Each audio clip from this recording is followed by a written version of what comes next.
As you no doubt know by now, we have a very special challenge this week. We have teamed up with the Utah Jazz esports team to bring you an engineering challenge where you are going to design, create, and test a game.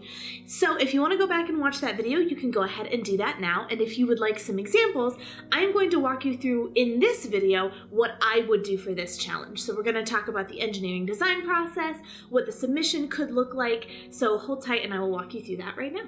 So after you've identified your engineering challenge, the next step of the engineering design process is exploring. I love board games, so I pulled out some of my favorite games, and my family helped me play bits and pieces of them. While I was exploring, I took notes on what I liked about different games, what I noticed worked or didn't work. I paid especially close attention to the materials the game used, how the rules worked, and how the instructions explained them. So here's what I learned. I love games that are simple to learn, with fun and interesting pieces, and that are cooperative, meaning everyone works together to win. The next step in the engineering design process is to design. I always recommend making a few designs and then deciding which one you want to use. After some sketching, I decided to use this design. After you choose your design, the next step is to create. The first time you create something, it's called a prototype, which means the first design usually made to be tested.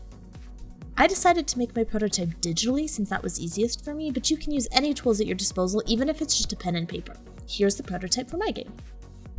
Once I had a prototype for my game, it was time to test it. In order to test it, of course, I had to play it. While I was playing it, I took notes of my observations. Was it too long, too short, too complicated? Was it as easy to learn as I wanted it to be? After testing it, it was time for improvements. I realized that the game was taking a long time and it wasn't very exciting, so I added in some extra rules and changed some cards so that it would go faster and more things would happen randomly. Then, and here's the really key part, I kept on testing and improving it until I came up with a game that I really loved to play. Engineers aren't afraid to test things out and make big changes. Sometimes they even start over. That's one of the things that makes engineers so good at coming up with creative solutions.